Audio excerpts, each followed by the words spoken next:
It's been almost 2 years since that Christmas party, but the memories are as vivid as if it were yesterday. I can still hear the music blaring throughout the hall, feel the warmth of the crowded room, and see the soft golden light of the garlands hanging from the ceiling. All of Evelyn's co-workers were there, dressed in their finest attire, laughing, drinking, and enjoying the holiday. Evelyn stood next to me, glowing in her shiny red dress. We had been together for 8 years, 5 of them married. To an outsider, we seemed like the perfect couple. I believed it too. Of course, we had our disagreements, like all couples, but I always believed that love would help us overcome any difficulties. Evelyn was smart, ambitious, and incredibly good at her job. She was the marketing director. I admired her and trusted her with everything. When December came around, her company planned a big Christmas party. She told me that her boss, Gavin, a man I had heard a lot about but never met, had required employees to bring their partners, supposedly to boost team spirit. She was skeptical about the idea, but I couldn't shake the uneasy feeling I got when she talked about him. I even asked her once if she noticed how often she mentioned him. She just laughed it off as office gossip and said that he actually scared her with his strict demands. However, Gavin didn't seem intimidating that evening. The party was lavish. Live music, an open bar, and all the guests dressed in their finest. As the evening progressed, I noticed that Evelyn kept looking at Gavin whenever he was nearby. He stood with his colleagues, laughing confidently, radiating an energy that drew people to him. It made me feel strangely uneasy, but I told myself it was just my imagination. A few hours passed, and after a few drinks, I was talking to some people from the finance department when I realized that Evelyn was no longer there. I looked around the room, but she was nowhere to be found. "Have you seen Evelyn?" I asked casually. One woman, Clara, hesitated a little before answering. I believe she went upstairs with Gavin." Something about the way she avoided looking at me filled me with fear. Trying to maintain my composure, I headed for the elevator. I kept telling myself that I would find her discussing a project or something equally innocent. But as I ascended with each passing floor, my chest tightened more and more. When the doors opened, I stepped into a dimly lit hallway lined with closed offices. Several doors were ajar, and I caught glimpses of colleagues whispering in each other's ears, while others were busy. Well, things that had nothing to do with a company Christmas party. At the very end of the corridor was Gavin's office. It was a large room with glass walls and tightly drawn blinds. I slowed my pace, my heart pounding as I approached. I didn't even know what to expect, but my intuition told me I had to go in. Faint sounds came through the door. First quiet voices, then a woman's muffled sigh that pierced me like an icy knife. I froze. My whole body went numb, and for a moment I believed I could walk away, pretending I hadn't heard anything. But something inside me wouldn't let me turn away. I had to know. Catching my breath, I reached for the handle and opened the door. What I saw made my blood run cold. Evelyn was sitting on Gavin's desk, her hair disheveled, her red dress pulled up. Gavin didn't even bother to look surprised. Evelyn turned her head, her eyes wide with horror, and she began to pull her dress down with difficulty. "Mark, she stammered, her voice trembling, tears welling up in her eyes. I could barely get the words out. What is this, Evelyn?" Her face contorted as she tried to speak, her voice shaking. "Mark, I'm sorry. I didn't mean for this to happen." But at that moment, her apologies seemed meaningless. I stood there feeling like my whole world had fallen apart. I didn't want to hear anything. Didn't want what? Didn't want to cheat on her husband with her boss at an office Christmas party? My words sounded colder than I thought I was capable of. Gavin stood there, fiddling with his tie, clearly uncomfortable, but not even trying to make excuses. Evelyn reached out to me, her hands shaking, tears streaming down her cheeks. "Mark, please." I didn't mean for this to happen. It was a mistake. A terrible, terrible mistake.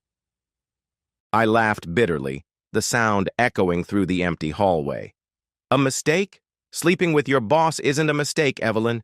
It's a choice. Finally, Gavin broke the silence. Listen, Mark, maybe we should all take a step back. Things got out of hand. Out of control? I interrupted, my voice trembling with rage. You're my wife's boss, Gavin. You should have known better. You had no right to take advantage of her like that. What's wrong with you? He shrugged as if it didn't matter, which made me even angrier. You don't even feel sorry, do you? I asked sharply. You don't have a shred of decency in you. You didn't just sleep with my wife, and you humiliated both of us. His expression didn't change. In fact, his lips twisted slightly, almost smugly, before he said in a low, venomous voice, Listen, man, it's not my fault your wife is like that. If she really loved and respected you, this wouldn't have happened. I guess there was something missing. His words cut me like shards of glass. Before I could even think, I punched him square in the jaw. For a moment, I felt satisfied. He deserved it. But as I stood there, breathing heavily, still pumped up on adrenaline, his words sank in.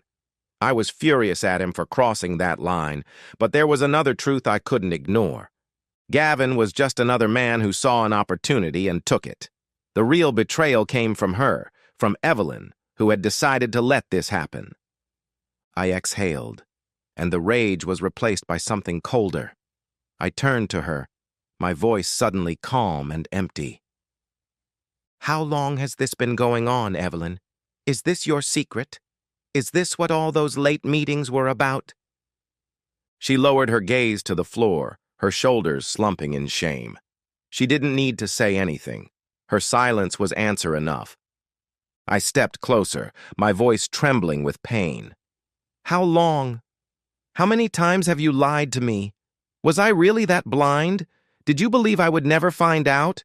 Or was I too caught up in my own life to notice? She opened her mouth but didn't say a word. Tears streamed down her face as she took a shaky step toward me. Mark, please, I didn't... Enough, I interrupted, raising my hand to stop her. Your apologies mean nothing now. Anger boiled up inside me again. How many nights did I sleep alone believing everything was fine while you were with him? How many lies did you tell me? Her face contorted, and she whispered, I didn't want this to happen. I swear it wasn't supposed to be like this. I pulled my hand away and looked at her tear-stained face, feeling nothing but emptiness.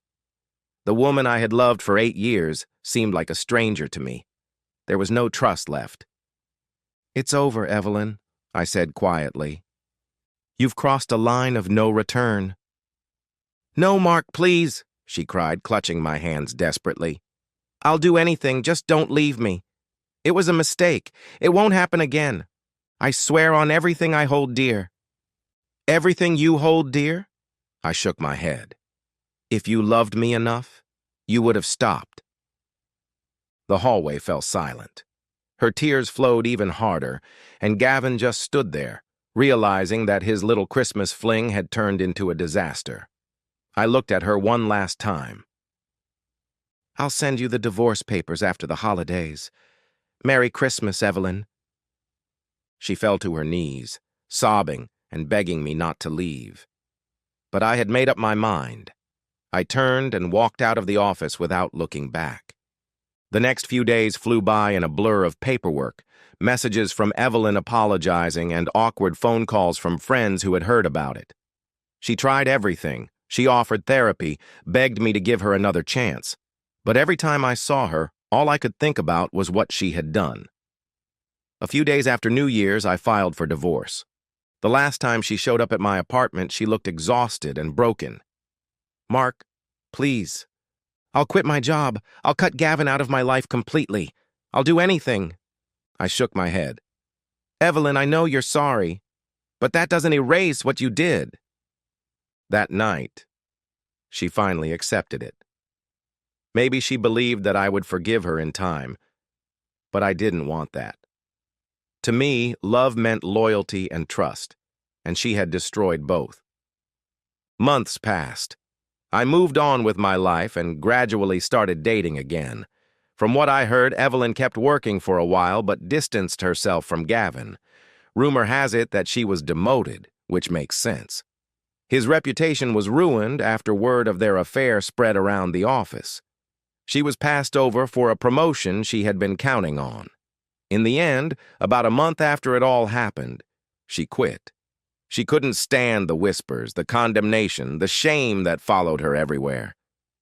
The last time I heard from her was a few months ago, when I received a handwritten letter.